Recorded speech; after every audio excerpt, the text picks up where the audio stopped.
right, guys, welcome to this week's show of the Power of Ownership. I got a special guest in, and I got Barry B, who's a regular panelist. So we're gonna all introduce ourselves. Let's go ahead and get started first. I'm gonna wait till we're gonna do the introduction slow, so let some people get in here. But I'm gonna go ahead and introduce myself because people know me. But in case you don't, my name is Brandon B. Dixon, NMLS 1541210. It's at Billionaire Loan, also on all social media. Please go ahead, subscribe. Don't forget to hit the like button. Also, we'll read all the comments here live on the air. So please comment, ask questions, and we'll answer them right here on the air. Also, www.applywithb.com. That's if you want to apply for a mortgage or if you want to book me for a consultation. My phone number, 832-775-8357. You can call me 24/7. As long as it's about mortgages, I will answer. www.brandonbdixon.com. If you want to lease or list, don't forget I'm a real estate agent as well. Actually, I just joined Axon yesterday. So I'm with Axon. Yeah, so I'm with Axon as well. So congratulations to me on that. Finally making that leap. Last but not least, don't forget I'm in the Frenchie game as well. WeLoveFrenchies.com is launching 2026. Also, if y'all stay with us, I got a special announcement at the end of the show. So be on the lookout for that. So please stay with us. Barry B, I got you queued up. And then we're going to go to our guest, David Youngs. Barry B. All right. How's everyone doing? This is Barry B with homesbybarryb.com. Oops. Am I still on okay, good, I was on mute. This is Barry B with homesbybarryb.com. If you look at the buy, sell, or invest in real estate in the upcoming year, these last 2 weeks are in right.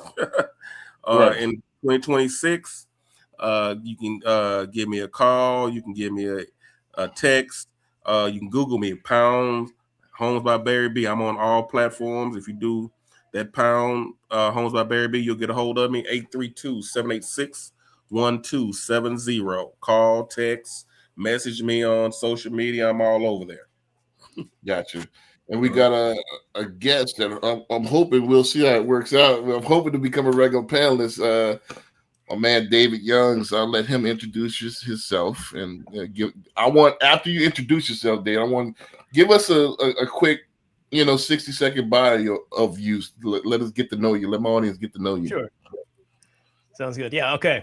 I got to remember what order you put everything in here. So yeah, David Youngs, licensed since 2005. So I got one of those OG NMLS numbers there. Want to go to the next one? Yeah, perfect. That's my handle on several of my platforms. If you want to look me up on Instagram, TikTok, things like that. Appreciate Brandon having me on the show because I'm working on trying to build that audience. Next, this is my website. A lot of cool things on here. You have access to free live calculators, ebooks you can download, access to a lot of cool things, including reaching out to me and learning more about me and my family. So please check that out. Was that the last one? There's one more. And if you did want to actually start an application process, this is where you would go. Though my preference is not to go here first. I'd always like to have a conversation first, if possible, and then we'll have you apply after we talk that through. But if you want to go there, that's how you reach me there too. So yeah, so let me put that back up. I had to.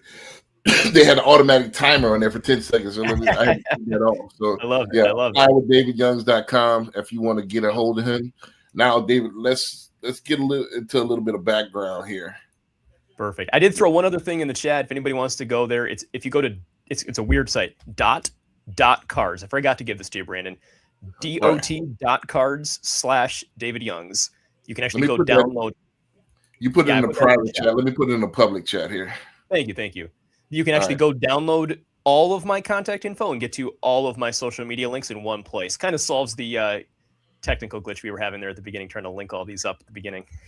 Sure. So if you look at the public chat here, y'all want to click on that, y'all could go straight to his contact information and download it straight to your phone.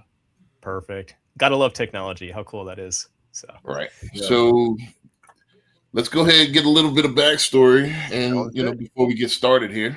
Yeah. So Brandon, you and I were on the same team now. Officially here over at Nexa Mortgage, now renamed, rebranded Nexa Lending. So between you and I like the mortgage name better. But either way, yep. Next is the name brand. And Barry, nice to meet you for the first time. Sounds like you're in real estate, so you can give a little. You can make our jobs a little more fun. Talking about the pretty houses, not just the money side of stuff. Y'all can make my job easier. That's true. I wish every realtor knew that. So anyway, I'll give my quick background as quick as I can in 20 years. So my wife and I got recruited into financial advising actually in 2005, but with the unique perspective of being able to offer mortgage loans. So understanding and learning how mortgage lending ties into all other aspects of real estate, retirement planning, insurance planning, tax strategy, all these other factors. And then when the recession hit and everything changed, I thought, well, I know insurance, I know investments, I know mortgages. Where do I want to go? Where do I want to stay? And I decided, mortgages is probably where I can make the most impact. I knew it the best. And I wanted to stay in that space. So I worked very hard several years. Obviously, I have a younger face as it is. So imagine I'm 39 now. So when I was 19 years old is when I started. So imagine when you're 19 years old and you meet with a family, there's only one question they ever ask you every single time. How old are you? And no one would buy with me or do anything with me. So it took me a while to build a client base. So years of working, trying to build it. Ended up moving eventually to a brokerage here in Minnesota. Been in this state my whole life, grew up in Minnesota. Bounced around to a couple different companies. I was the assistant vice president with a brokerage for 12 years. My wife was Ashley was our compliance officer. Helped with our marketing, and she was my loan processor. I miss her dearly. She no longer is working as my processor, but she was incredible. And then fast forward, moved around a couple times, tried retail for a short period, just to try it, and realized I hate it, and I definitely need to stay in the broker world where I'm good at. Mm-hmm. And then I already knew about Nexa years ago, but I'm an idiot for not coming here sooner because I didn't realize how good it actually had gotten. And I've been here now about a year and a half, helped support the team, and it's been an incredible journey. And I'm grateful I'm here and hope to never leave. So now just trying to figure out, with the insane amount of stuff we have access to, what they're doing to empower us, how can we give back to families? How can we help them? And this is one of those ways, is just education, resources, and connecting people, right? Gotcha. So gotcha. That's definitely. It sounds like an interesting journey, man. So I hope, like I said, we could help you build your brand, and that's what the goal is, to build the brand and look forward in with this lending industry has to offer.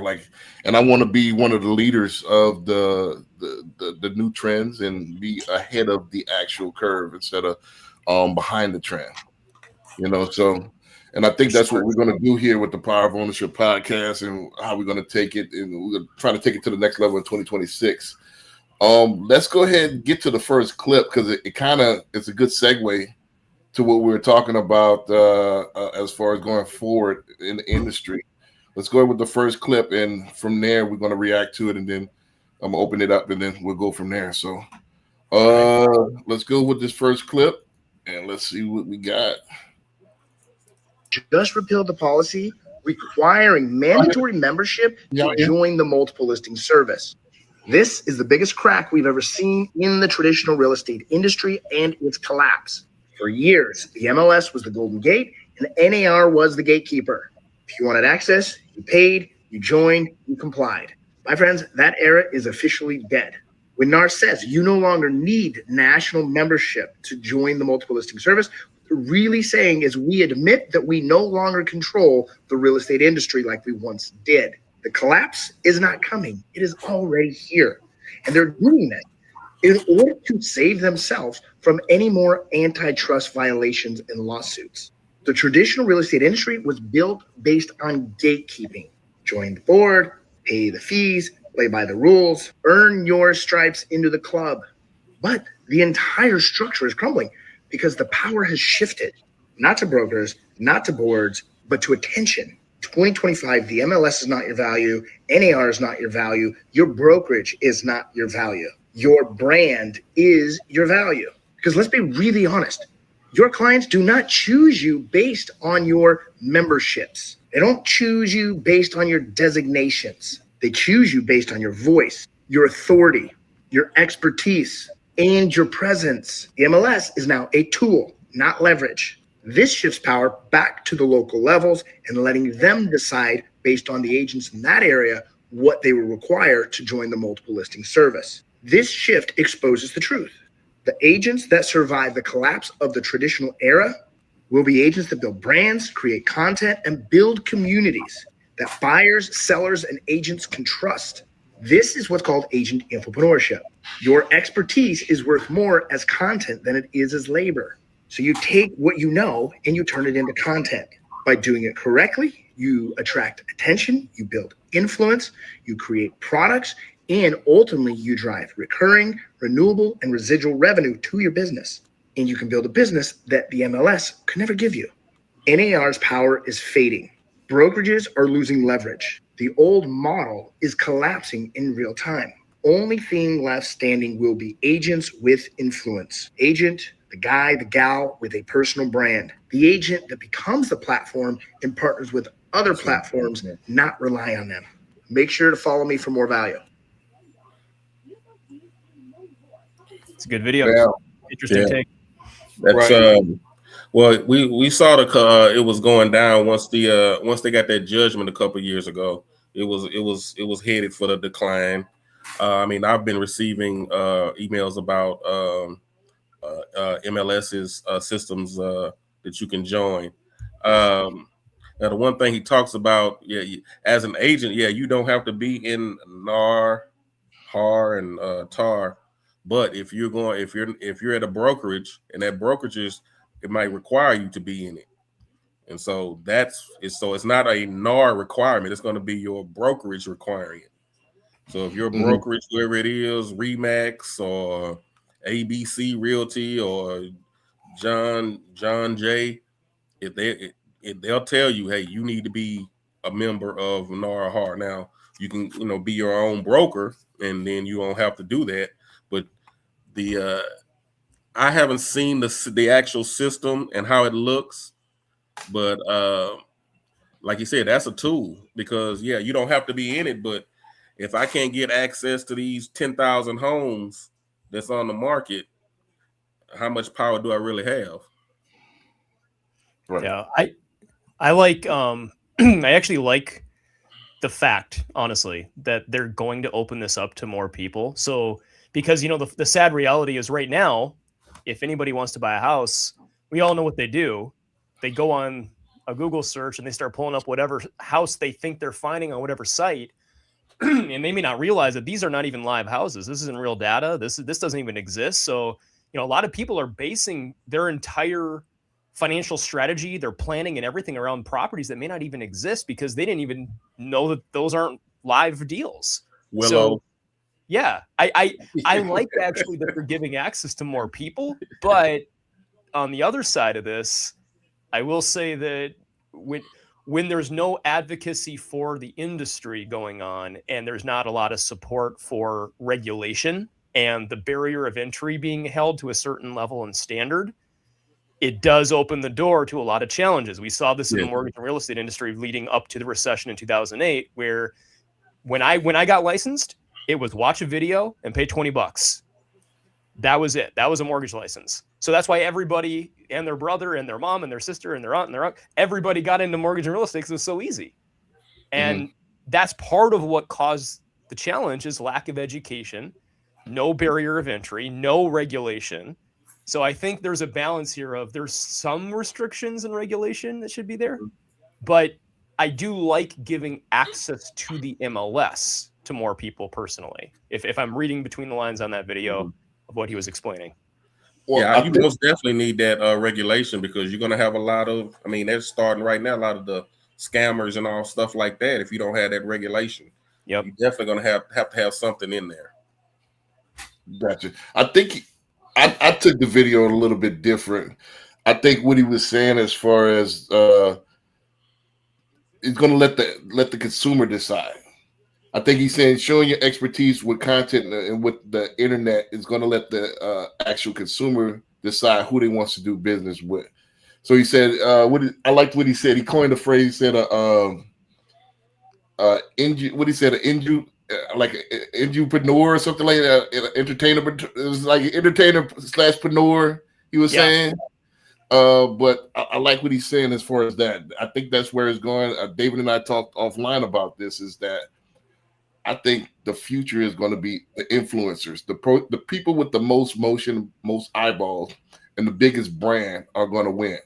I think what happens is I totally agree with him. I think nobody chooses to go with you based on, hey, I'm a horror member. I'm with Keller Williams. I think they most people don't even know what horror is. Most people don't, most people don't. They get with these teams and stuff like that, and if it's not for the support, they don't choose you based on the team name. They choose you based on, like you said, your voice, your personality, your level of expertise. So I think with streaming and I think with content creation, it highlights that, and it gives the customer a chance to, and the shop like they really shop. They, like you said, they're going to Google it first. Yep. And then they're going to Google the person that is on the listing. They're gonna, if they know you, they're gonna follow you first, and then if they're in the market, just like an attorney, just like anything else, just like a painter, just like a whatever, they're gonna go from who they know and who they feel comfortable with, and I think that's the future. And I want to skew it just a little bit, one more tick. I think the officer part of our job is long gone. And I want to kind of address what you said earlier. You said about the level of expertise. I think with AI integration, the amateur kind of gives us equals the playing field a little bit. Not totally, but it does give them a huge leg up, as opposed to back in the days when you just got the video and the $20. When either you knew it or you didn't. Now with AI, there's somebody that could come in and then use those tools and kind of fake it and kind of look like they know what they're talking about, because it's the officer part is gone. It's so easy to product place and price. In fact, I think even the younger generation, like they're growing up with all this content. Like they know. Like here, I'm struggling trying to figure out, linking up certain social media profile items. But young kids can come on. They'll walk in. They know exactly how to create fire in the background, and they're flying in the sky and whatever, showing that house, because they already got all the effects. They got all the software. Like they know what they're doing, even if they've never sold a single house, done a single loan, have a clue what they're doing. But they're good at that part, and that's why they're already seeing success. But so here's going to be the problem with that. Yeah, they can do all that, but when it's down to Mr. and Mrs. Jones, they want house 123 Main Street. Now it's time to do the paperwork on it. Yeah, that's going to be a problem. But now you can hire a transaction coordinator to do all your things. So it's. I think again, it's skewing it to where it's going to be who has eventually, but like right now, Well, action is. I don't have to touch any paperwork if I don't want to. I can hire a transaction coordinator for $285, or was it $295 or $285, something to that effect. $295. Yep, that's $295. They can do all my paperwork for me. It's about my upline guy who recruited me to Nexa coins this phrase. He says it all the time. We are lead generators. Yep, that is what we are. We generate leads. Larry, we both that's what Gary Keller, by the way. So I get to hear all that too. You're absolutely right. Right. So Gary Keller preach. Right. I wanted to. Can I just comment too, Brandon? Right. You mentioned the word officer is gone. Funny enough, I personally have never ever liked that phrase LO. I will not use it in my own marketing. I hate it with a passion, because we are not loan officers. It's like we're not controlling policing stuff. The goal here is, I'm an advisor, I'm a mortgage advisor or a loan consultant or whatever you want to call me, but it's an education role. It's teaching, it's training, it's helping. And then even with the team, I don't think most people realize that, in a mortgage transaction or a real estate transaction, there's like 30, 40 people behind the scenes, all that have to do their jobs to make this thing work through closing, that we are technically as loan officers overseeing. Mm-hmm. But the thing is, we're not telling them what to do. They know what to do. It's just advising more managing them. Yeah, it's not even managing. It's just, hey, client, like, here's the expectations. Here's how this works, and here's why this is happening.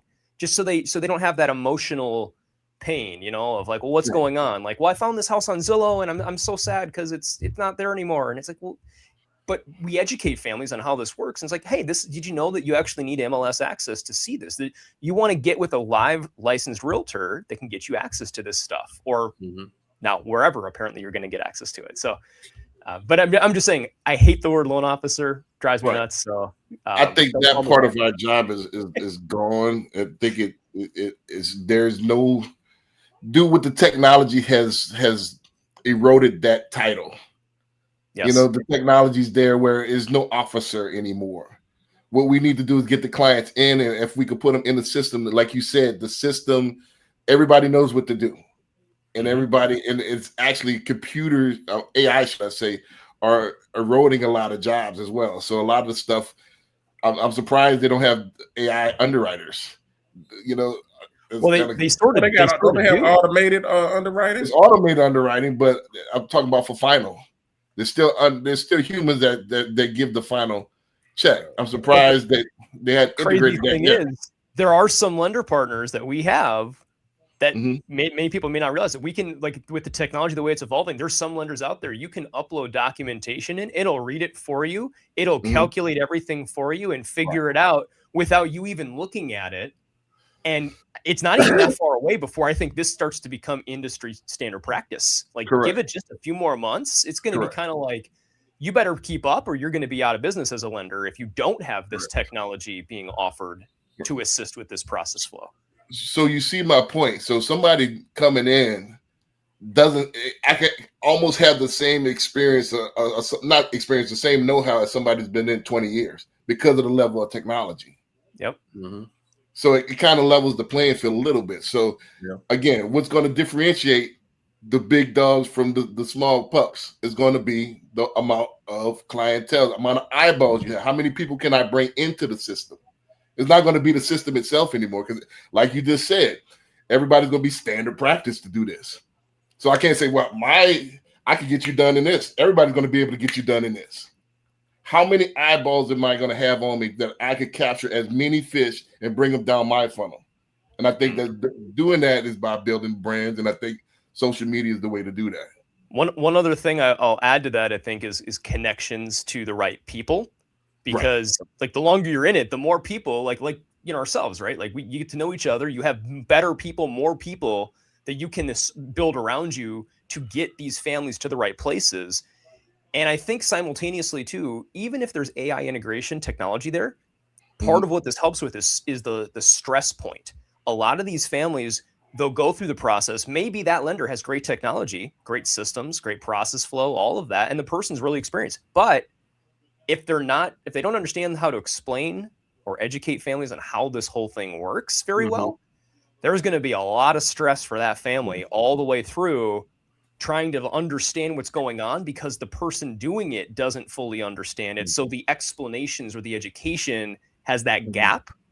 And now you and the professional are using Google as your source of information. And this is just only going to serve to create more problems. There's still going to be a personal thing to it. Right. For now. Look at my mentor.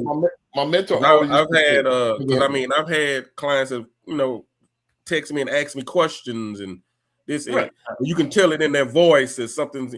Well, I don't know about this, and okay, you can't throw that in a computer and everything, and I've had ones that changed their mind. You talking to them on the phone, and you can just tell, oh, he is calm. This is the thing. My mentor always used to say, don't look at what's happening now. Look at 10 years from now. Oh, yeah. With the way AI is going, I can have a full-blown conversation with Chat GPT. In fact, that's what I do for fun sometimes. So, and you could do diction. It could talk to you. You could talk back. You could choose the voice and stuff like that. So I've done it too. I'm getting better and better every day, and it keeps learning more. It's good. What if, and I've been on software because I'm trying to improve my phone voice, and I'm trying to improve my diction. Because sometimes when I talk, like you pointed out, David, if I talk fast, sometimes I get excited to talk fast. It all goes together sometimes. So I'm trying to improve that. So I'm on a software now that helps you improve your phone voice. That's cool. So it talks to you as if it was a customer, and it's like really talking to a person. Really? I did that with ChatGPT myself. I actually back and forth with it for a while to have it learn my presenting speaking words per minute. Because I kept telling it, I'm like, write me this 10-minute part or discourse or whatever, like help me with this. And then it would write it and it would be totally off every single time on timing. And I'm like, why is this off every time? So then I did that and now it's spot on because it had to learn exactly how many words per minute I average and when to tell me and prompt me to slow down and speed up and highlight points. And so it's learning with me. Like it's coming. It's technology is coming where they they're not going to need us as far as I think, the future is going to be, I think right now we're going, like he said, the great change. They're merging the two together. Who'd have thought like 10 years ago, real estate loan officer would have been the thing to do. Yeah. So now it's merging because what happens is instead of introducing the customer to two different people, well, here's the loan officer, get approved. I am the loan officer. So I don't have to, if you like me, I take you to the finish line. Yep. Or so the mortgage advisor, not the loan officer. Right. Or I'm the mortgage guy. So now I don't have to refer out, so the technology before it was both with full-time jobs. So you had no time. Now it's like I could 15 minutes, I could DU you and I could have you already pre-qualified. Doesn't take that long. Yep. So it's easier to merge the two. Yeah. Correct. So what about 10 years from now? How would that look? Sidebar, just out of curiosity, because I haven't seen all your streaming content. Have you done any videos yet on commentary on people like showing the capabilities of some of this AI and like where it is headed and trying to maybe break it too until it shuts down on you and that kind of stuff? Not just AI, but we're not in our industry, but I've tickled this particular topic a couple of times. But my situation, my stance is the same. I think we have to look forward. I think, again, and that's why I'm trying to revamp the stream. And I think becoming a personality, and then, like the video said, any product or whatever, once the eyeballs on me, I could pitch anything. Mm-hmm. And I already have the following built in. Exactly. I was just curious because it's really cool to watch that stuff. I know I haven't done anything, but I've used AI to get information about leads and things like that and new strategies, but not just like maybe on a video or something like that now. Right. It's becoming less about having the AI as it is becoming an artist in how you prompt it. You have to give it. You have to ask the question in the right way, say it in the right format framework, and then once it gives you something, know how to challenge it back. Like there's an art to this. It really is. I found that out, because I would ask a question and then it would bring me something. I'm like, that's not really what so I kind of tweak what I said, and then it comes again. I was like, nah, not neither. And I do it again, and like, okay, that's kind of what I was looking for. And then it'll say, okay, well, now I did this. Do you want me to do A, B, C, or D? Push A, B, or C. Then you do that, then okay. And you can, but like you said, it's learning. So and that's what it's doing. It's learning you. Yep. For anyone watching too, I wanted to just suggest too, if I'd like to think I'm getting proficient-ish at it. Mm-hmm. I would not say I'm an expert, but I bet there's people they're watching this. They're like, dude, you guys gotta get on this train. Like there's this whole other software over here you haven't learned about. There's this cool new prompt you should try out. Like if there is, I would say like throw it in the comments. Like we'd love to hear your feedback. I know, right? I bet, help me help more families. Help me help you. I'm gonna say this, and then I'm gonna go to the next clip. Is that you got to be a master of describing exactly what you wanted to tell you. So and what you wanted to do. So it's the description. Is what and you got to be real specific. Yeah, but and what I found is sometimes when I'm thinking about it, I can't describe it. I can't describe it like I want. Right. So I put in what I'm thinking, and then it seems like it's okay. It's learning, okay, and then it asks questions. I'm like, yeah, that's what I meant to say. And then, like it'll learn you. Just put it down. Barry, even better. just hit the little microphone button You just talk. and then just talk into it. Oh, okay. And then it'll start learning your speaking style, learning Right. who is Barry really as a person, and get deep down. Yeah. Okay, and then, now and then how about it'll know how to start feeding you back the content that you like. Because if you keep telling it no, eventually it's gonna be like, okay, he doesn't want any of this stuff. Barry wants this stuff. And then now it'll explain it that way. Okay. And I'm surprised our biggest partner, UWM, hadn't found some kind of way to integrate this already. United Wholesale Mortgage, UWM, they actually do have chat UWM already as a feature, where it's a variation, kind of what we're talking about, like taking hybrid guidelines and all that. It's like they're on the cutting edge of this, and it's really cool that they're giving this back to us as experts, so we can go out and help more families that way too. I do appreciate having that. It's really nice. Right, Ishby is a winner, man. Before we go to the next vid, go ahead and like the video, please. That helps us out to get it in the algorithm. Please go ahead and ask us any questions that you might have about mortgages, about real estate. Also, any comments or anything like that, we'll read them live. So go ahead, like the video, comment, and subscribe as well. That'll help us out. Let's go to this next one real quick. I do have about 3 or 4, so I don't want to get and as you can see, 3 hours ago, real quick, there's been 30 minutes on one video. Yeah. I'm getting it better with you, Brandon. I'm understanding it. Thanks for putting these together too. Gotcha. All right, let's go to the next one. Who is homeownership for? Because the more I hear about it, the more it's not it. I just got done with a conversation with a family member who mentioned that their house went up in value, which is not a good thing because now their taxes on their home is equating to $833 a month. Keep in mind, this family member has paid off their home. They have done their due diligence. They have worked their butt off. Their mortgage is gone. They don't have a mortgage. And they are still owing the government $833 a month. Or guess what? The government can take their home. So home ownership to me is just sounding like fancy rent because you're indefinitely paying literally rent, $833 a month just to keep your property. That does not make me want to work hard to buy a home. That sounds like a literal scam. I'd rather give my money to a landlord and have a lot less headaches than give my money to the government for the same reason. Yeah, a lot of people don't realize that when you actually go and buy a home that you're living in, your first landlord is the bank. You think that you've just got out of working for a landlord.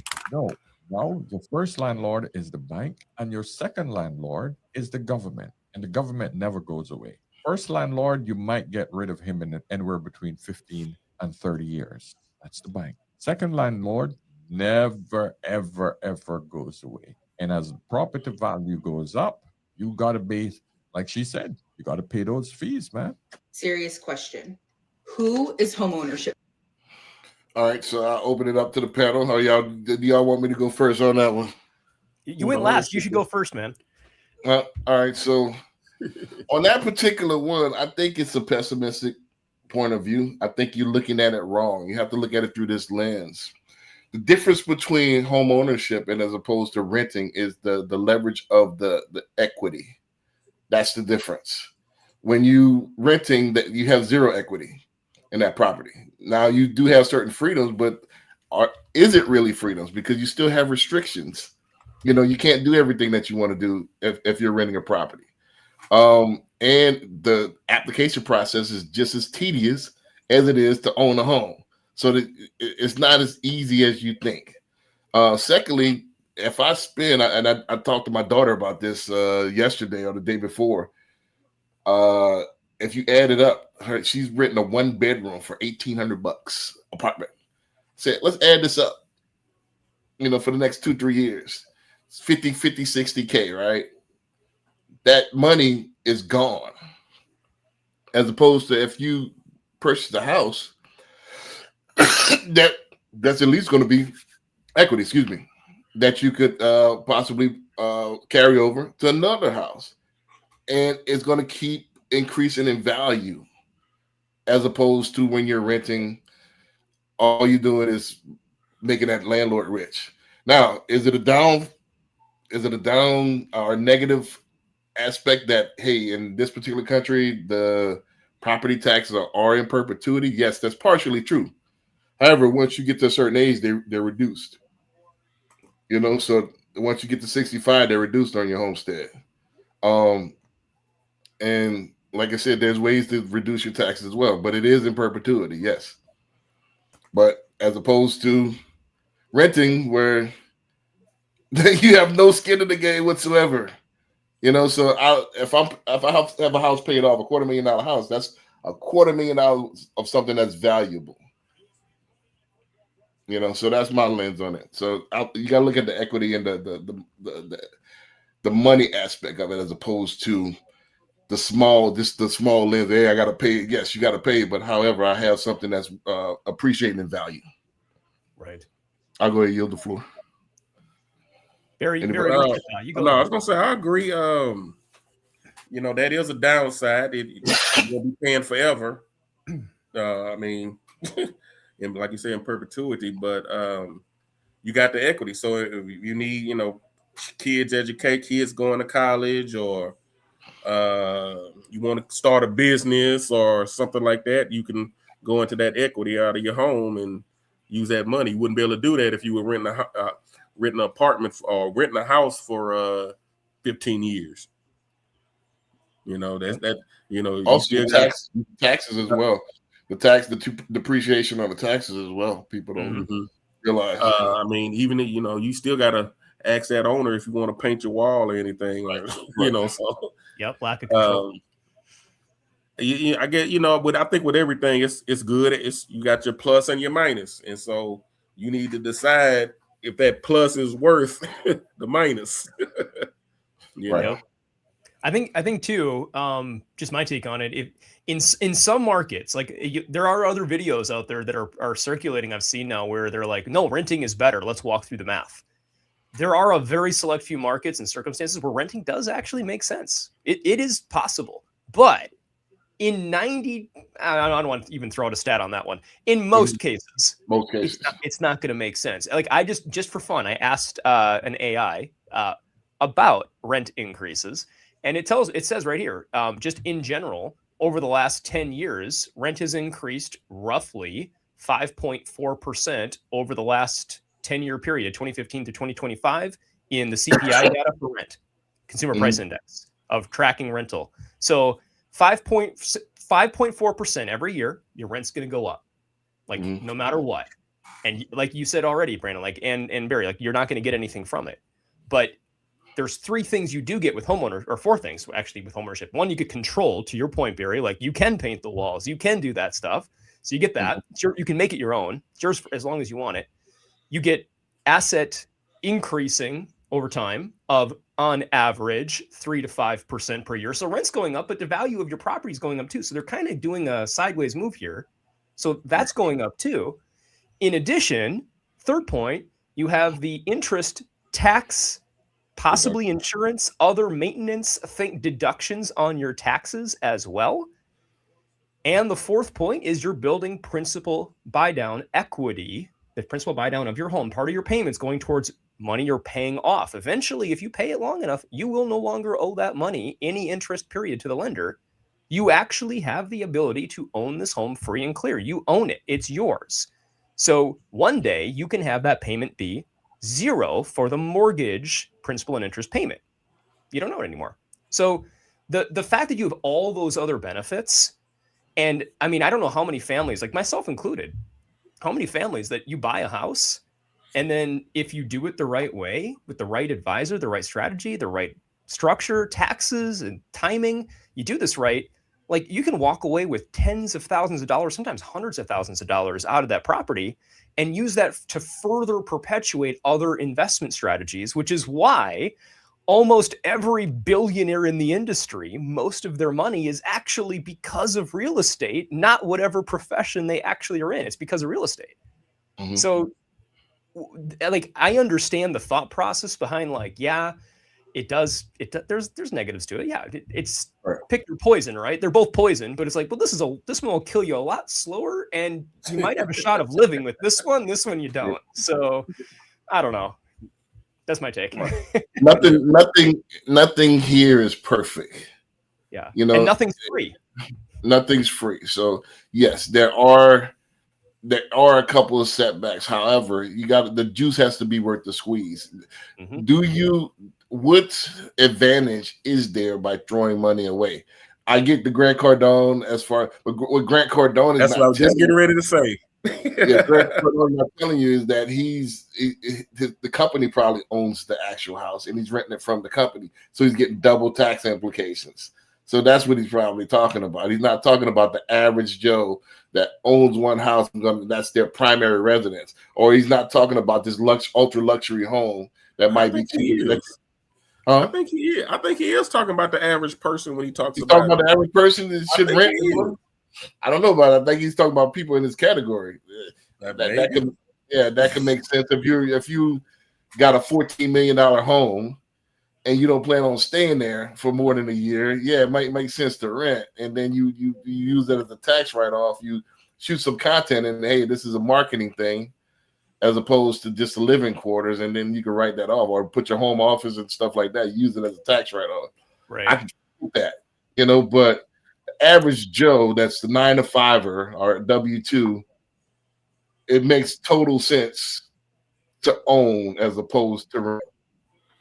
I want to support you in that point of time in that house makes a difference too. If you legit are going to live there for 6 months to a year tops, and you're going to move again, maybe it makes sense, but I'm going to bet money on the fact that it probably doesn't. You're probably better off renting in that one circumstance, just the way it works out. But again, that's the thing, is every market's different. Like some markets right now are skyrocketing in prices. Others are drastically declining. Some are completely stagnant. Like we are seeing a very mixed bag across the country. A lot of this has to do with different laws being passed, combined with the disasters we're seeing, the fires in California, tornadoes, hurricanes, like these disasters also throw a wrench in things too, which increase homeowners insurance costs, wipe out whole neighborhoods, dropping values substantially for everybody in that whole area, maybe even the state. So there's a lot of one-offs, right?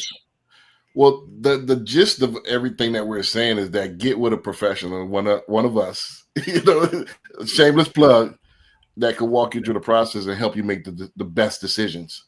Again, especially when that knows your local market. Correct. So let's go ahead and get to the next one because I got about 3 more. So let's go ahead and run this next one. Want to happen to you. The owner of this townhouse bought it for $320,000 a couple of years ago. Now they have it on the market for sale at $280,000. $40,000 loss on principal. After you include realtor fees and closing costs, it's going to be about a $60,000 to $70,000 loss. We're seeing this happen all across the South in the U.S. right now. There's a housing bust that's starting, and it's leading to something called negative equity. According to CNBC, homeowner equity just dropped over the last year due to declining home prices. It dropped 2.1% year over year, especially in markets like Miami and Houston. The values are now dropping below the mortgage amounts, and some people are being foreclosed on. This could mean that 2026 is actually going to be your time to buy in the housing market if you've been waiting. If you're in a state like Florida, Tennessee, Texas, Arizona, Colorado, or Nevada, sellers are now starting to cut the price and even losing money on homes. The question is, how much are prices going to drop in your zip code, or are they going to keep going up next year? To find out, go to reventure.app. They always got to do the plugs at the end there. Well, we're doing the same thing, right? So right. You can't knock it. Oh, that's what I forgot to do. I need to start naming some of these content creators and giving them their flowers. So that be sure to do that. Make sure they get the credit because we appreciate their doing this for us. Right. And this was from Reventure Data. And actually, Reventure Data has 234,000 followers. So he has a pretty big following there. So good content. I'll go ahead first on this as well. Yeah, I mean, occasionally you see this. I don't think it's a bigger trend as he's saying. You gotta look at what he's a townhouse. I think a lot of people overpaid. Yeah, overpaid a few years ago. And a lot of people overpaid. A lot of people overpaid. I think it's too soon. I think it will even out if he holds on to it. But I think it's the time right now, the timing that you're selling the house is where you're losing money. I think if he waits until next year or even the year after, I think he will even out. Now, if you overpay, you're going to be flat for the first 5 years. It's just the way it is. And then I think everything with the pandemic, hyperinflation, the market went crazy. I think this is some of the byproducts that you're going to see. Does it happen everywhere? No. But I do think in some certain circumstances that, yeah, a lot of people overpaid, and a lot of these appraisers were giving, a lot of appraisers were just giving out these crazy appraisals and making money, and they just didn't, I think it was a little bit of 2008 all over again, but it is. No, I think now a lot of them appraisals, I don't think the appraisals was going up because they had it written in it if the price of the home didn't appraise, you were gonna have to come out of your pocket. Right. So yeah, some of them was bypassing appraisal. Yeah, so there's a lot of people that's in homes that it wasn't appraised for that much. They just wanted it so bad that they paid that extra money. Yep. I've seen that happen too, where someone might be like, nope, it doesn't matter. Like, this is the house. We want our family here. It's in this school district, whatever it is. And they're just like, yeah, if it's 50,000 over the current value, like, this is our forever home. We don't care. We know the market will shift. So they're kind of banking on that. Mm-hmm. Most people that have done that, it's actually paid off for them in the long run. Because you you compare them to those that didn't buy, and their valuations of zero because they're still renting. Right. So, like, yeah, it might take you a little bit to make it back, but eventually you start making it back. Mm-hmm. So, plus, again, townhome condos, those are a little tougher. And it depends on how many there are. Like, if it's just a small little development, like, that might be okay. But if you're buying in a massive project and there's project after project of similar homes around you, and, one natural disaster, something happens, right? Like, or people start just overpaying in an area for some reason, or whatever's going on, that can hit the whole neighborhood like that so hard quickly. Funny enough, maybe could I tell you just a quick story? Actually, to his point on this, though, my wife and I, when we first got married, we got married really young. We met 2005, got married 5 months later. So 20 years married too. So we, thank you. we almost bought, like, down the road from our apartment, there was a new townhome development that just went up, brand new construction. And we were just in love with it. We're like, we should totally buy. And I was making okay money. I was in construction. We both had full-time jobs. Like, it was okay. Like, we were like, why don't we buy a house? That's the next step, right? Buy a house. So we were looking at a townhome, and it was really nice. Brand new construction, beautiful. We thankfully didn't get approved for the mortgage financing because I didn't understand how it worked. I asked somebody else about it, and they were like, oh yeah, terms look good. Terrible terms, by the way. Like, it was one of those option arms, pick a payment, whatever. So really good I didn't do it.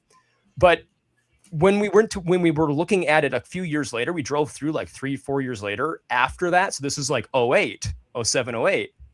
They had only sold like 5 units in the whole development.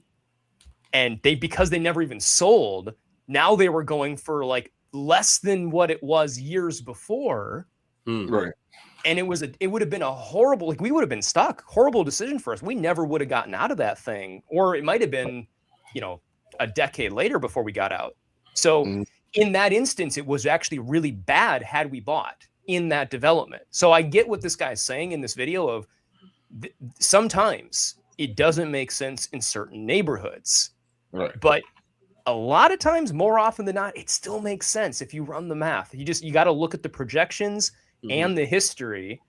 And the cool thing is you can go back in some of these algorithms, AI, like all the tech we have now, the data, you can go back and you can see the history of the valuations of properties and know, like, what's the trend been and where's it heading and, like, what's going on in the market around it and, like, how many lenders are lending in this area and which realtors did it. And, like, you can get all this data now. So it makes it a lot more solid of a decision. You're not just guessing your way through it. Yeah.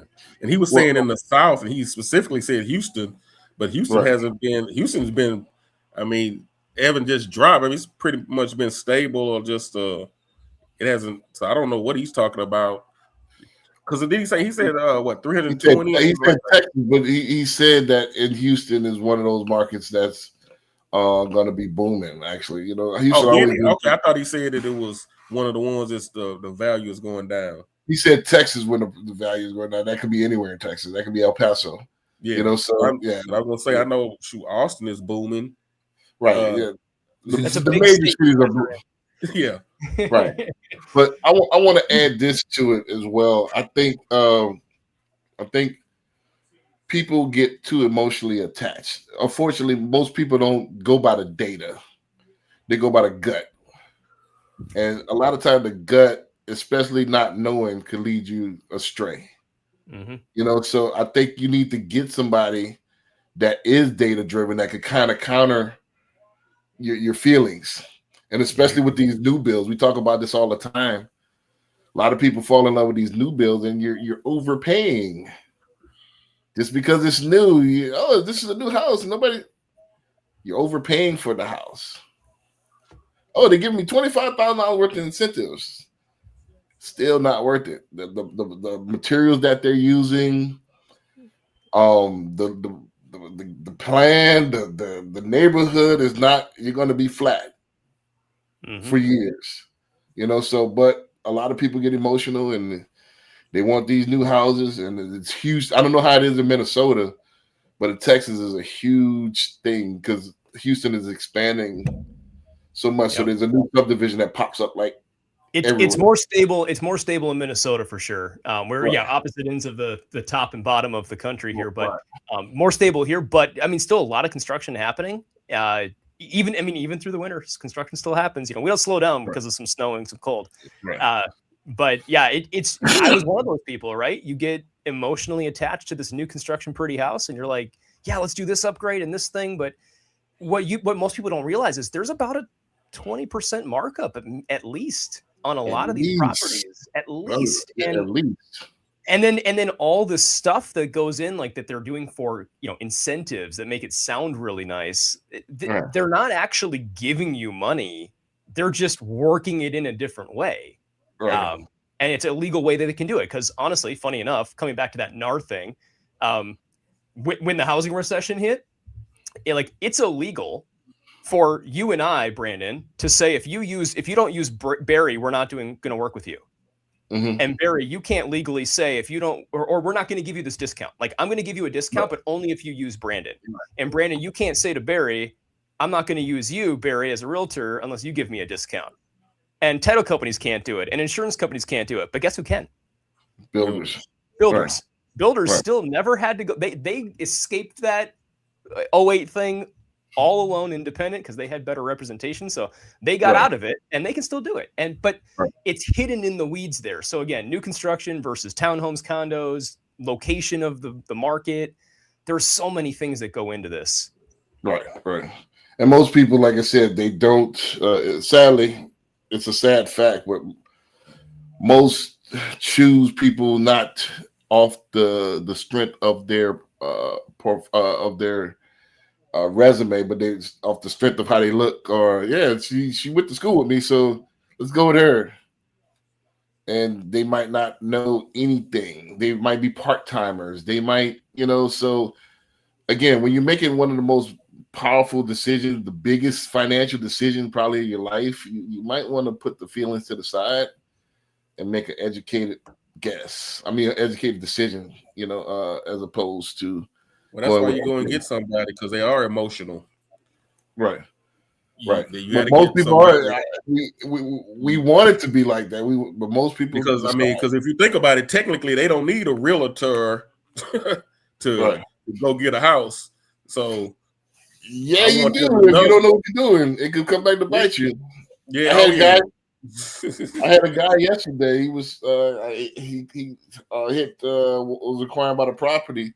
Have no clue. You have no clue what you're talking about. But he wants to do everything by himself. Okay. What's going to happen is you're gonna try to do it by yourself, and you're going to lose a lot of money because you don't have somebody that's done this several times guiding you. Right. So like, I could bring up a whole bunch of analogies, but plain and simple. Get somebody that can help you. That's doesn't is going to bring the logic, and you could kind of merge the two. Think your emotions, and you know what? Even if you're you're in in the the and even if you're in the industry, you should still get someone. What do they say about lawyers? You know, somebody's trying to defend themselves. Like, now you need to get a lawyer, man. Just for fun, I wanted to ask ask AI just real quick.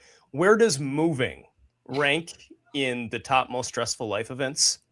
Probably And number one. it says moving consistently ranks as one of life's most stressful events, often placing at the very top, surpassing even divorce, a new job, having children, or all the other things that are combined there. So it is right there, like death, divorce, all new, moving, right? Moving. That's a Right. big It's emotional number decision. one. That's a big one, right? Like, do you No, really no. want to just guess your way through this thing? I wouldn't think it'd be number one, but okay. It definitely is stressful because you don't forget I got this property in Cleveland like last year. So and I was in my house in Katy for 10 years. It just everything is moving the dogs and it's just it's super duper stressful. My wife and I moved 9 times in 10 years after not buying that construction property. We basically just left everything in storage and it just kept moving and going out to the storage unit that where we had whenever we needed something, or the garage or whatever, right? Like we just, until we finally got settled in our place and kind of made it home. It took a long time to get to that point, and man, it was stressful. It was so stressful. So to also want to qualify, depending on the study done, like I don't want someone to walk away with like, oh, these guys said like moving's the number one thing. Like I'm just saying, like according to AI and certain studies, it's in the top 10 for sure. Depending on the study, some place it at number 1 actually. So in different surveys. So it's that stressful. Just highlighting the point. Well, anything, don't forget the man's house is his castle. Anything that interrupts the nest is going to be stressful. Even remodeling is stressful because you got other people that's in your home. You're interrupting your space. Yep. You know, so unless you're one of those weird do-it-yourself people that I don't understand and I'll never relate to. I imagine it would be stressful for the wife because you know, I'm a mortgage professional, so for me, it's like if there's a picture that needs to get hung, that's a great job for a contractor. Let's call someone because I don't do that. That's not my thing. Gotcha. Let's go ahead because we're right at the hour. I know you got to get out of here at the hour mark, so let's go ahead and run this next one here. About being a rich guy. It's your own family hitting on you for money. And I've done many mistakes in this, and I've found a path to success, and I'm going to give advice to everybody on this thing. They come to you and say, look, I want to borrow $200,000. I have an idea, and I think it's really going to work. I say, look, I'm going to give you the $200,000. I don't want to be paid back. It's a gift. But I never, ever want you ever to ask for money from me again. Ever. That's the covenant you're going to agree to right now. I have one child, of a 14-year-old, and what to do with her and giving her money, because I never had money. I'm Irish Catholic kid from Boston. We didn't have any money. But because I didn't have that, I go the other direction with my daughter. And now I'm noticing some of the negative consequences of that. You are entitling her, and that's a huge mistake. I learned this the hard way from my mother. When I graduated from college, my mother came to see me and said, I have good news and bad news. And I said, well, give me the bad news first. And she said, the dead bird under the nest never learns how to fly. And I said, what the hell does that mean? She said, it means no more checks. You're graduating. I'm done. I don't have to give you any more money. And I said, well, Mom, I don't have a job and I got to pay car payments. She said, I don't give a damn. Everybody knows a rich, screwed up kid. Everybody knows that. And that's because she believed they never launched it. They didn't have a reason to. What's the worst part about being a rich guy? It's. I kind of want to know what the next part was. Well, that was it. It recycled. Yeah, that's again. Let me go ahead and give props or kudos to the. This is We the Fifth. This is the content creator, has about 12,000 followers. We the Fifth is a podcast, so I guess they're just coming out. But that's their content. If you want to check it out in its entirety, I'll go ahead and comment on it. Couple things on this. I kind of did the same thing to family members. I kind of invested in their businesses and said, hey, listen, once I do this, this is it. You know, I don't want to be paid back, but I invest in your business, and you know, the proceeds you keep to yourself. But hey, don't whenever if you wreck this business, this is on you. Don't ask me for anything else. And it's kind of worked out. You know, for the most part, you know, it's kind of now I have had some people try to come back like I with the remember what the covenant was, you know. So I understand what Kevin O'Leary is saying. Also, I want to comment on this. This is where I want to take it because I've been guilty of this myself as well. By me not coming from a rich family, I did have the tendency to give my daughter whatever she wanted. Because one of the things I did, I always, as a kid, I always wanted certain things, and like my mom or my grandmother or my grandfather, like, nah, not right now. That was like the worst feeling in the world to a kid. So I promised, like, hey, when I have a daughter or I have a child, I'm not gonna have them whatever they want. If I got the means, I'm gonna get it. You know, and that's kind of what I did, but it did kind of come back to bite me. You know, so like I already know what the call is going to be. You know, so I almost answer the phone like, "How much you need?" You know, so I like what Kevin I O'Leary did this said today with a family member myself. It was hard. I like what Kevin O'Leary's mom said: "The dead bird on the nest never learns how to fly." That was a You good know, line. so you do coddle when you do coddle these kids, you're teaching them habits. Agreed. And Yeah. yeah, and you're teaching them that hey, whenever I get in a jam, I don't have to be responsible because I know Dad's gonna sell me. I know Dad's gonna cut a check. You know, Mhm. so yeah, and I'm guilty of it myself. So it's tough because, like I said, you do want the best. You want, you know, hey, I work these hours to do that. However, it does hinder their progression. It does cause arrested development. Yeah. You know, I yield the floor. Agreed. Yeah. No. Agreed. Because I was the same way, and it was just me. And when I asked my mom for something, it wasn't no nah. It wasn't no nah. We can't do that. It was just no. Never. It wasn't no. Well, we ain't now. It was no. Right. But you know, and so when you grow up, you grow up thinking, okay, once I get out there, I get some money, I'm gonna be able to get what I want, the stuff that I couldn't get when I was growing up. And then yeah, when you do have kids or family members, but I kind of live by if I can't afford to lose it, I'm not giving it to you because most people not gonna pay you back, or they gonna drag it out or try to make you feel bad about wanting your money back that you loaned them. Right. So Right. we're not even going through that. So if I can't afford to lose it, I'm not Right. giving it to you. I don't have it. Credit. I lend money for a living, not the family. Yeah, right. That's a great tagline. I love that. So, Yeah, for me, you know, growing up, I kind of had both sides of it. We were like, I didn't even know that we were on the edge of bankruptcy growing up.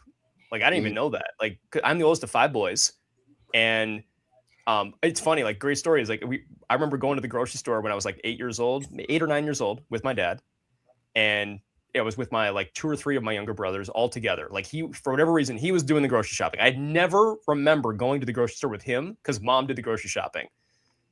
And we went to the checkout. We went to the cereal aisle. I'm like, can I get the cereal? And he's like, sure. And I'm like, you have a coupon, right? And he's like, no. And I'm like, well, then I can't get it, right? And he's like, no, you can get it. And I'm like, no, you need a coupon to get the cereal. Like, that's the ticket to get the cereal is the coupon. I thought we were going to get arrested when we got to the checkout line. I'm like, we're going to go to prison. Like, this is bad. Like, I wanted to like call my mom. We'd be like, Dad's shopping and he's going to make us go to jail. And like, I was scared. Like, that's how like bad it was. Like, we were so focused on pinching pennies. And then my dad started his own company. When I was about 13 years old, he started his own company. And all of a sudden we went from broke to we had enough. Like, we weren't like rolling in it, but enough to get by, to have our basic needs met. And immediately my dad said, son, if you want to do if you want to like have the right mentality, I'm telling you, you need to be in business for yourself, and you need to make sure you're good with your money, and you're going to work for it. You're not going to let somebody else tell you, go work for it. So I'm like, okay, so you're saying like, you'll give me an allowance. He's like, yeah, we'll give you an allowance. I'm like, okay, so if I do chores, I get an allowance, but if I do more chores, do I get a higher allowance? And he's like, yeah. I'm like, okay, perfect. And I just kept taking on all the chores, like literally everything growing up. And eventually, like when I was like 12, 13 years old, I'm making $20 a week. All of a sudden, like $80 a month as a kid, like with no expenses. That was amazing. I got my Lego set, my stereo. Like I was so happy. But it's funny, like I had both sides of it. And it's funny how you learn how to work hard. You build that work ethic. And I think that honestly, a lot of people, especially the younger generation just below us here, a lot of these kids that they haven't learned that work ethic yet. Like everything's just kind of been handed to them. Yes. Because our generation worked so hard to build it because we didn't have it. So we're like, we're going to build it and grow it. And we don't want you to go through these challenges. And then now there's this thought of like, well, I'm helping everyone, right? Like I'm helping you grow. But you're hindering. But you're also simultaneously, you are helping, but you're also hindering. And it's just weird, like watching this with family members and friends and like seeing this happen with our age and their kids. And like my nieces and nephews, and it's just a different mentality, right? So I like Mr. Wonderful, as he calls himself. I love Shark Tank, by the way. It's a great show. It's one of my favorites. Spot on. Like I was actually on that video. I was half expecting him to say like, well, what I tell them is I'm going to work out a payment plan with you, and we're right. I want a royalty. Yeah. I thought he was going to say that too. In perpetuity. Yes, in perpetuity. I'm going to get a fraction of the proceeds here. Royalties. Mr. Wonderful's coming out with a movie too. He's in like this new movie that's coming out Christmas. I think it's called Marty Supreme or something like that. Oh, really? I might. Yeah, and he had like a real role, like he's the villain in it. You know, wow. So I might villain character. Yeah, I might want to check that out. All right, last clip for the night. Let's go ahead and run this. This one is kind of deep, so I got to throw one deep one. Let's check this out. This one is. Because this could get it could go either way. It could be a short conversation or it could be a deep conversation. So let's see our natural reaction to it. Let's do it. True.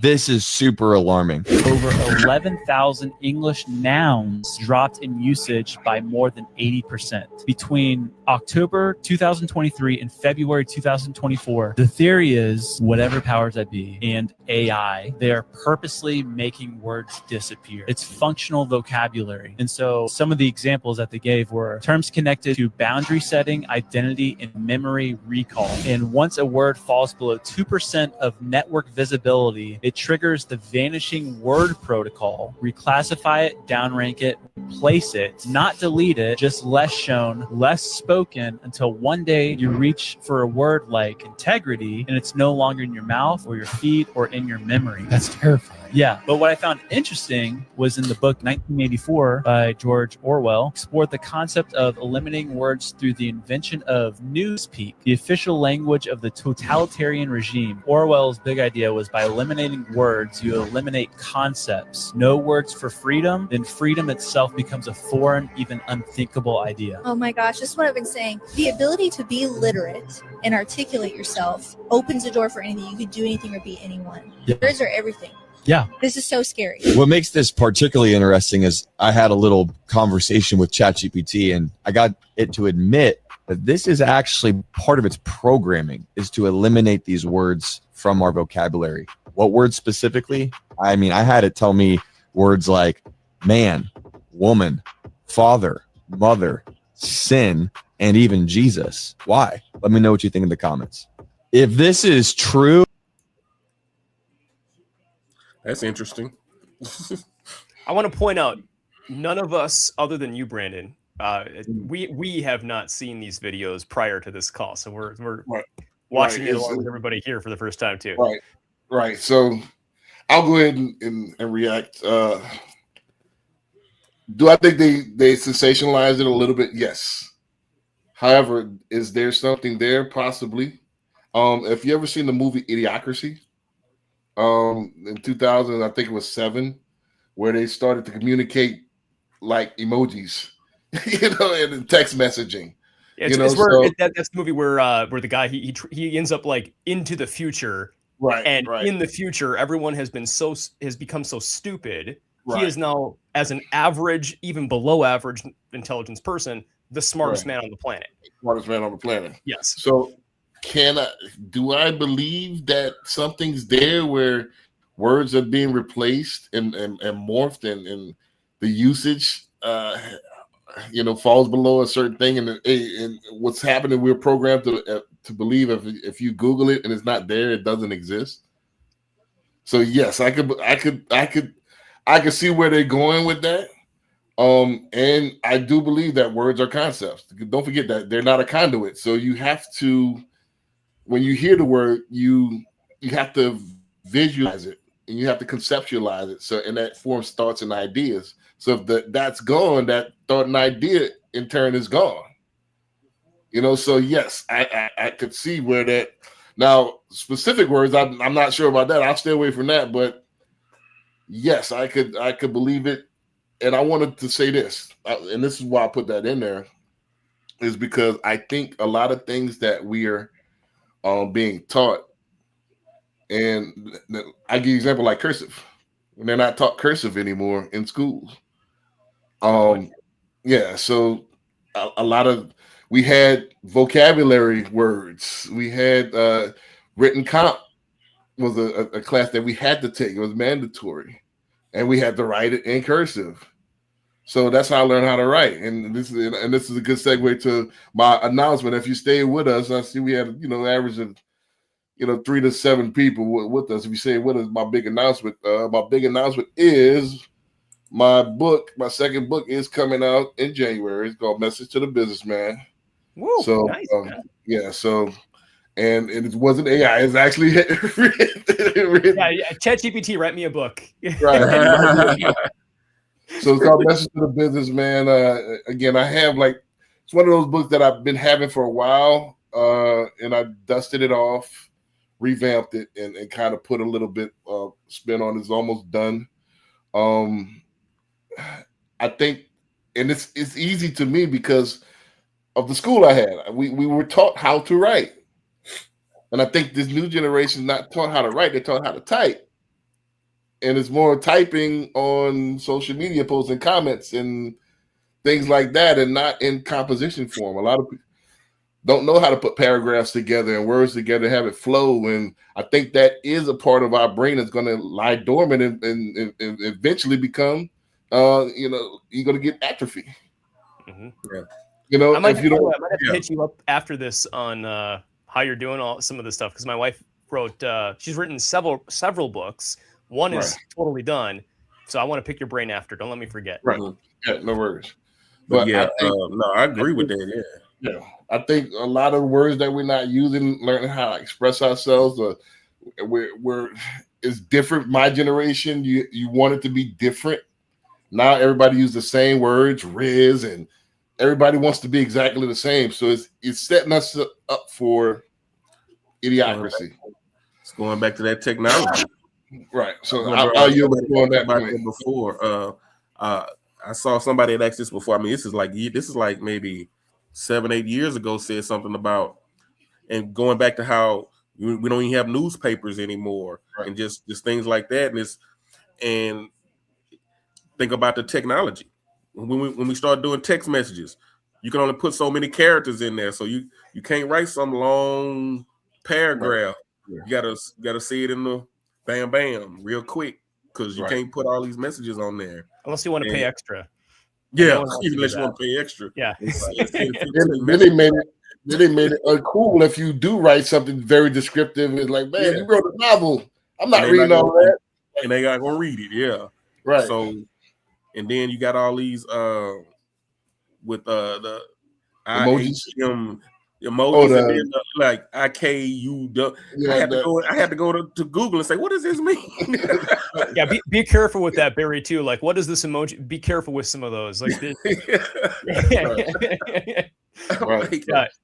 it will, and that's the thing, is like all the kids nowadays. I mean, I say kids, like I'm not that old, but I mean, like, the generation coming up under me, like in general, like there's so many words, like how many videos there are. In fact, I bet you could find some, or have maybe even talked about this before, Brandon, of like how many videos are about these new slang terms that only the newer generation really understands.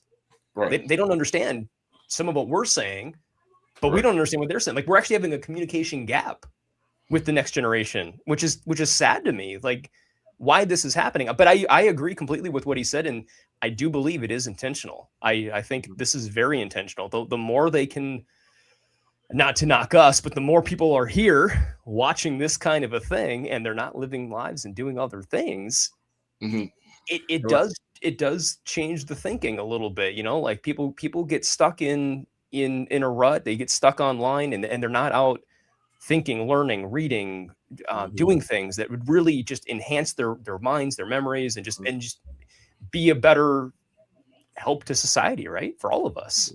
You know, he talked about 1984 with George Orwell, and I remember in high school I had to read Fahrenheit 451, and that was talking about burning books.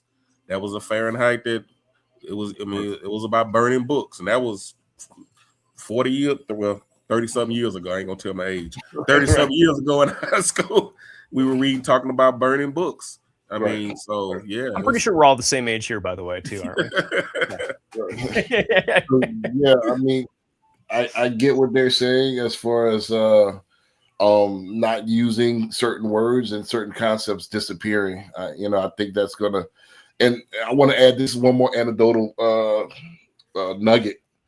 You know, by this is, you know, 2025, I kind of took off from real estate just to, you know, just a little bit, and kind of part-time, and I went trying to fulfill his dream of me owning a pet store and stuff like that. So I ran one for a friend of mine with the thoughts of owning it, right? When he backdoor, he wound up selling it from underneath me. But I hired a lot of, this was my first experience with working with Gen Z in the workforce. And there is a huge communication barrier. A lot of stuff that I thought was like common knowledge is not common. And it's like, what? And like, yeah, it's time for you to get off the snide. Snide? What is that? I was like, Google it. Oh, okay. You know, Urban Dictionary. a lot of things that we used to say that was common knowledge, they have no idea, have no clue of what I'm talking about. And it's a common words. Like, so a lot of the words that they use are very, very basic. It's like they have a 60-word vocabulary that they rotate. And it's kind of scary. My wife works in retail now, and she works, all the people she works with pretty much are like between 18 and 22 years old. Right. So pretty much like every day she comes home, she's like, I learned a new word today. Right. And I'm like, what'd you learn? And then she'll give me a word, and she'll be like, yep, never heard of that one before. No idea. She's like, yeah, I didn't either. So I asked, because she likes to ask her colleagues the questions, and then they'll be like, oh yeah, it means this. Like, don't say that word. And it's like, oh, good to know. Like, didn't know that word changed meaning, but apparently it did. Like whenever. So good. This is the scary part. This is the part I wanted to make up as a point, and then let me see if y'all want to react to this, and then we can get up out of here.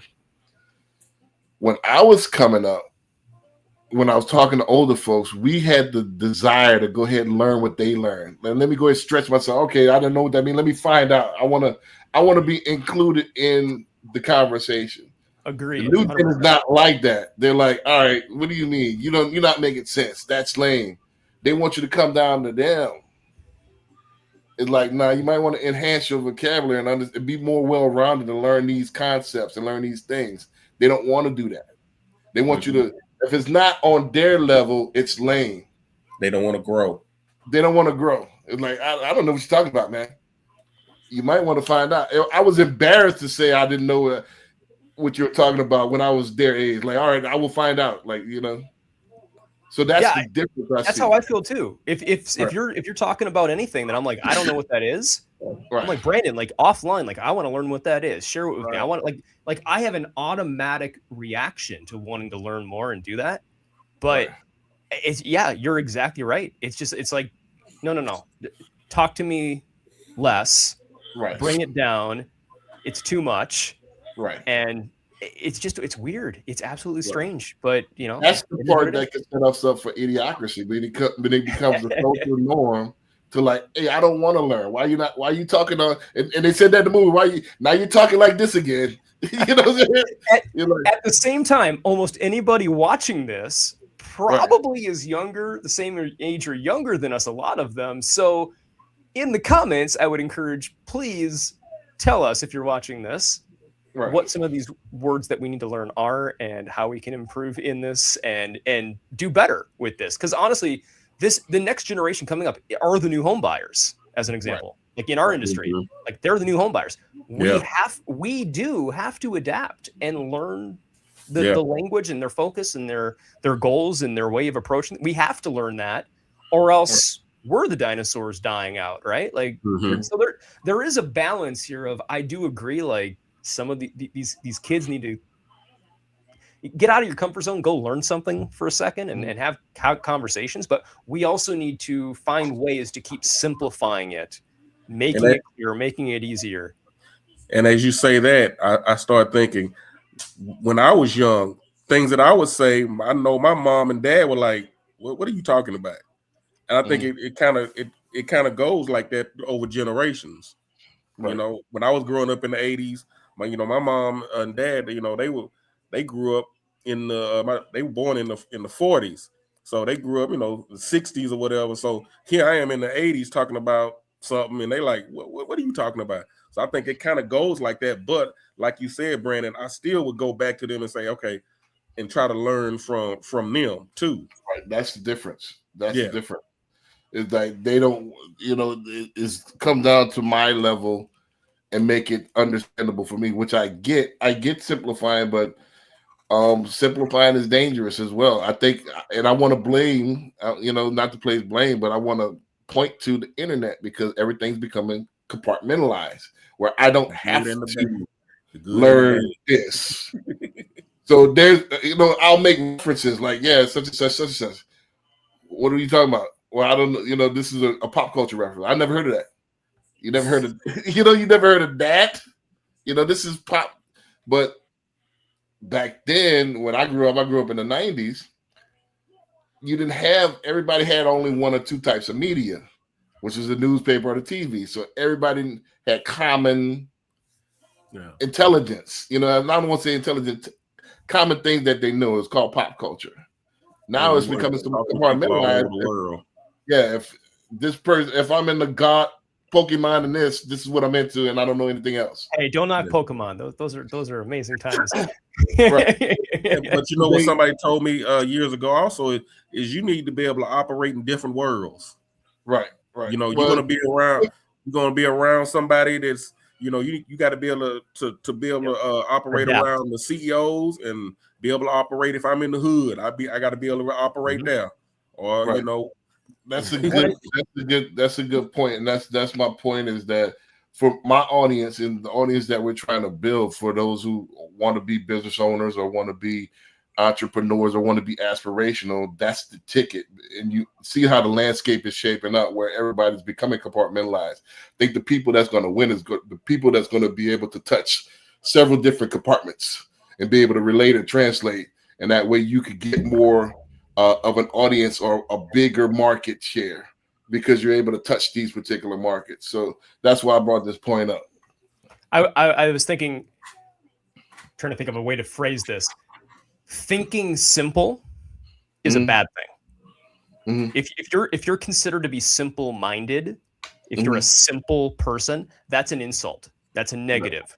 But on the other side, the art of teaching in a simple way, keeping things simple, is an art, right? So the onus is not on the viewer here necessarily. I think it's on us as the teachers, the educators, the licensed professionals, to teach more simply so that we can make it easier to relate. That's the art of teaching. Like that's just my thought on that point of there's a balance here. Like there's adaptability on both sides, but unfortunately, we don't control the world and the way it's going necessarily. We can adapt if we choose to, or we can choose not to. But teaching in a simple format, so keeping things simple, I think, is important. Right. It's sad though that you're right. This is becoming a lost art. As that last video again, words disappearing from vocabulary, changing meanings. People don't even know what you're saying anymore. Right. The ability to read and write basic things is getting Right. is being hindered. So it is sad, but I hope sincerely, like if we have good professionals which I think honestly, as we talked about in that first video earlier, go back and watch it if you're watching this, that very first video about how the media has changed things and AI has come in. Like if we go back to that first video, getting my point now, just remembering that the focus is on the teaching side. I'm blanking. What was the first video now? I had it in my head. First video was Google acquired Zillow. Yes. So Right. how the industry is changing with acquisitions and changes in the real estate industry, the space, how they're giving open-ended access now to the real estate industry, all these things. Like this can be a good thing or it can be a bad thing. It depends on you and how you treat it and how you run with it in your market and how you teach it. I think it's going to be what it is. I think, and that's part of the book. What the premise of the book is about, Message to the Businessman, is adapting to the new climate and being able to generate and monetize, generate commerce and monetize on this particular new climate. Because I don't think it's turning back. AI is here to stay. Every generation recedes a little bit as far as, think about it. Back in the days, you know how Shakespeare was writing when he was writing all that stuff. You know how the founding fathers were when they were fighting the British. They were in their 20s. So imagine a 20-year-old now. So each generation changes a little bit. So now, as a businessman or a leader, you have to adapt to the current climate. You can't just, all right, I wish it was like that. It's not. So we have to, this is what's there. Let's look future forward. That's what we're talking about. If you look at the recurring theme of this show, let's look future forward. And this is the market that we are handed. And this is the market that we have. Let's make the best out of the market that we have.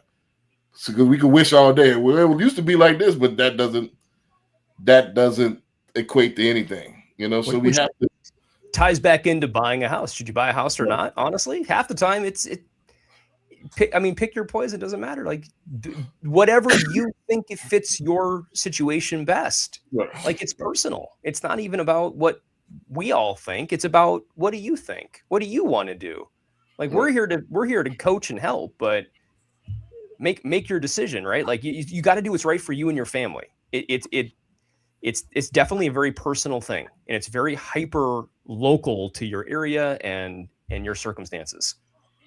Right. So we're going to do the outros and then we're going to get up out of here, man. Again, love it. If you need me, Brandon B. Dixon, NMLS 1541210, and I'm available anytime if you want to talk. So, David, you want to tell them where they can find you at?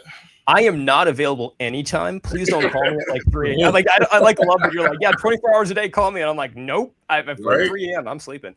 But please go to my website, follow me, send me a request to connect. I look forward to talking to anybody here. So thank you for having me on the show, Brandon and Barry. It was a pleasure meeting you as well for the first time actually tonight. It's good meeting you too. Talking with you too. Eric, where can they find you real quickly, wrapping up before we wrap? You go to homesbybarryb.com or you can Google pound Homes by Barry B. I'm on all platforms. Phone number, text me. Text me, send me a message on social media, and let's got a new year coming, a new season. Let's go. Right, and let's get prepared. We're going to start vamping up the show a little bit. I invited some guests, some people were inquired, so we want to have a super panel, 5 to 7 people every time, and we're going to vamp up, and we're going to start putting a little bit of effort into the show next year. So try to get it a little bit. Because I'm looking at the landscape. I mean, we have some nice content, man. The content is nice. So what I want to hear, I want to hear stuff that I could chew on that's entertaining yet educational. That's what I like. So that's the way to do it, man. With that being said, we're going to see you next week, same time. All right. See you. Peace. Thank you guys. Take care.